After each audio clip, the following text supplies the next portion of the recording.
Everything was running smooth for Profaci up until the First Colombo War. The Colombo family, they were having an eternal war among each other, a pretty bad one. Profaci was very generous with his money when it came to his relatives and the church, but many of his men considered him very greedy. One of their main triggers was Profaci required each family member to pay him $25 a month, an old Sicilian gang custom. The money was meant to support the families of mobsters in prison.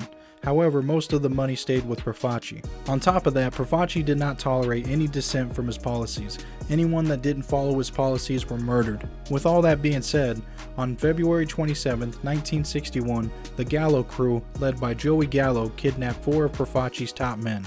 They kidnapped underboss Magliocco, Frank Profaci, which was Joe Profaci's brother, John Simone, a soldier, and a capo by the name of Salvatore Masaccia. Joe Profaci himself avoided being captured and flew to Florida. The Gallo crew was led by 3 brothers, Albert Gallo, Larry Gallo, and Joey Gallo. Larry and Albert Gallo were thinking the same thing by sending their brother Joey Gallo to California. In the meantime, the Gallos demanded a ransom for the hostages' release. One of the Gallo brothers wanted to kill one of the hostages and demand $100,000 before negotiations, but his brother Larry overruled him. After a few weeks of negotiation, Profaci made a deal with him and the Gallos. Joe Profaci's consigliere, Charles Lucero, negotiated with the Gallos and all the hostages were released peacefully.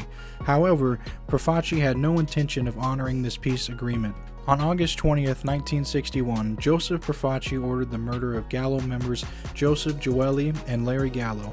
Gunmen allegedly murdered Joelli after inviting him to go fishing. Larry Gallo survived a strangulation attempt in the club, performed by Carmine Persico and Salvatore D'Ambrosio. They got interrupted by a police officer, which ended up saving Larry Gallo's life. The Gallo brothers had been previously aligned with Persico against Profaci and his loyalists. The Gallos then began calling Persico the Snake after he betrayed them. The war continued on, resulting in 9 murders and 3 disappearances. With the start of the gang war, the Gallo crew retreated to their dormitory.